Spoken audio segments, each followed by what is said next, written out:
Hello everyone, আমার নতুন আরও একটি ব্লগে তোমাদের সকলকে স্বাগত জানাই। আর এই দেখো, কোণে যাচ্ছে, কোণের পিছনে পিছনে যাচ্ছি আমরাও। আর ওই দেখো আমাদের সবচেয়ে প্রিয় নদীটি তোমাদেরকে দেখিয়ে দিলাম। এই নদীতে বর্ষাকালে তোমরা যদি জল দেখো, মানে কি বলবো, এত জল, সেই জল একদম এই ওপরে রাস্তায় পর্যন্ত উঠে চলে আসে।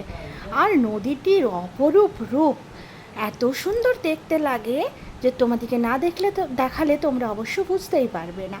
তো কনের বোন আর আমরা চলে যাচ্ছি। তো আমরা বরের গাড়িতেই যাচ্ছি, আমাদের নিজেদের গাড়িটা আর নেইনি। তো যাই হোক, এখন এসে আমরা নেমে গেলাম। আর এইদিকে কনেকে বরণ করা হচ্ছে। কনের বাড়ির শাশুড়ি কাকিমা এরা যারা যারা হয় আর কি, গুরুজনেরা তাকে বরণ করছে মিষ্টি জল খাইয়ে। তারপর বরণ শেষে ওদের বাড়ির যা যা নিয়ম সেগুলো সমস্ত কিছু একে একে করা হবে।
কনের বাড়িতে বেশ কয়েকখানায় মন্দির আছে। সেই মন্দিরগুলি একে একে প্রণাম করার পর মাথার ওপর ধান ছড়াতে ছড়াতে বরমশাই কনেকে তার বাড়িতে ঢোকাচ্ছে।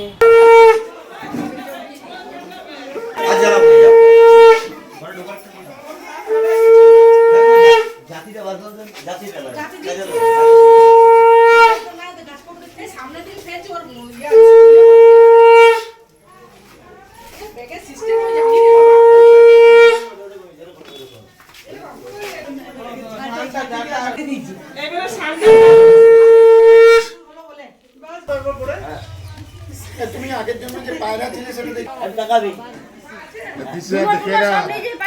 লাগবে, ঠিক আছে? 101 টাকাও লাগবে। 101 টাকা লাগবে? হ্যাঁ, ঠিক আছে। তুই বড় থেকে নিয়ে দে।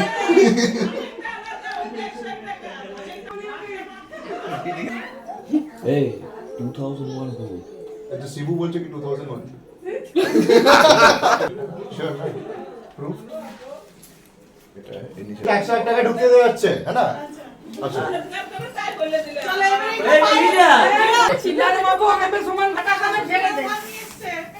বাকিটা কই? যাই হোক, কনেকে বাড়িতে রেখে আমরা সবাই কিন্তু ফিরে গেলাম।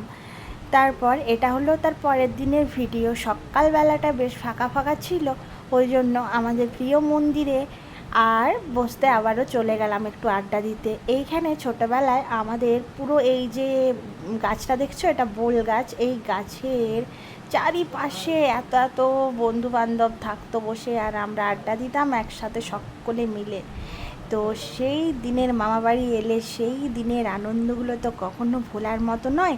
আর এখনও পাওয়ার মতো খুব একটা ব্যাপার নেই, কারণ একজন আসে তো একজন আসে না, সবাইকারই তো বিয়ে হয়ে গেছে।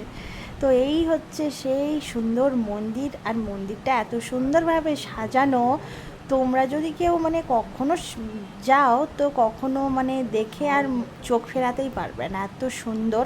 তো সকাল দিকটা এখানেই কাটালাম, ভাবলাম একবার নদী দিকে ঘুরতে যাব, কিন্তু যাওয়ার টাইম হলো না, কারণ আকাশটা বেশ মেঘলা মেঘলা। এই দেখো হালকা হালকা ফোটা ফোটা করে বৃষ্টি।